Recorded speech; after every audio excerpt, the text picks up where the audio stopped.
前次长的时候，后面还有一个大山挡住，所以心情可以，但是还是很多事情啊。但是当了部长，有很多重要的决策都是要决定哦，所以他们那个心情会不一样哦，压力也不一样，特别是在面对立法院然后相关的这个部分的话，就是会比较有这个压力。不过还好啦，就说这年来也是，因为前几任部长都是打下很好的基础，然后我也说过，财政部本来就是一个，那不可能一下子改变任何制度的一个会是非常制度化的东西，所以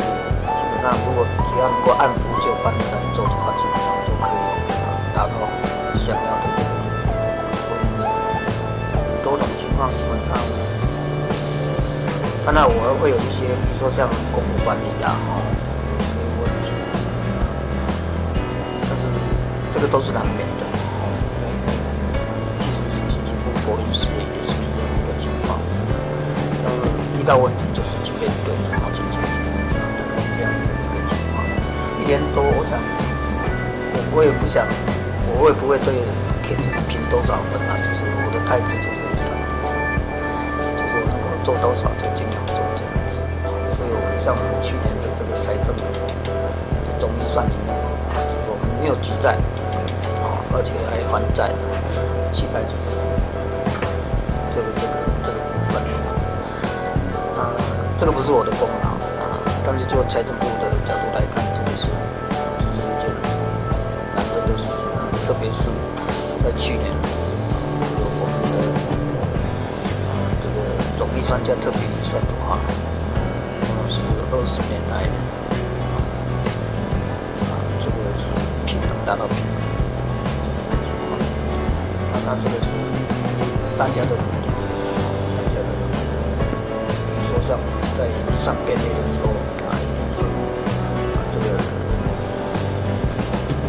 税出的成长率不超过税入的成长率。是税收，不是税收的税，是那个税，对，税入税出的。那另外一个原则就是我们的中央政府债务的成长率就是希望能够维持在这个要低于这个经济成长，财政的好坏可能是1-2年的事情。但是你要去看它比较长期的结构性的问题，那这个可能就是不是一般所了解的，所以这个也是为什么我们在跟主计总处在编列这个税入税出预算的时候有一个原则，就是希望税出的成长率不超过税入的成长率，那么政府债务的成长率不超过GDP 的成长率。这样维持一个比较稳健的一个情况，对。那这个原则只要守住的话，基本上也许短期之内会有波动，但长期来看的话，它还是有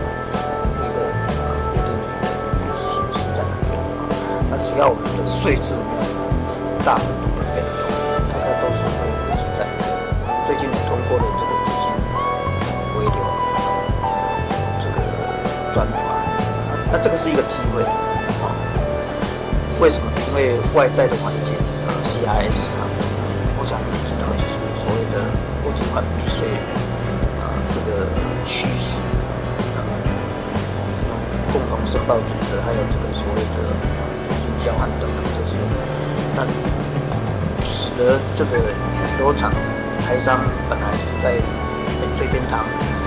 资金藏在免税天堂的，他可能在这种国际款避税制度下，他没有地方藏。他势必要找个地方，那台湾是他自己的这个原来的地方，所以他希望回来。那第二个就是刚好也碰到这个中美贸易战，所以我们希望他回来，提供台商回来一个机会。那这个机会呢，基本上因为外在环境的变化，我们就要抓住这个机会，让台商回来有一个管道。那这个管道呢，就是也让国内的产业能够有一个这个机会啊，透过台商的回来，能够有一个产业更进一步升级，或是整个产业链重新架构的一个机会啊。那倒不是说希望台商回来漫无目的的去炒房炒股市。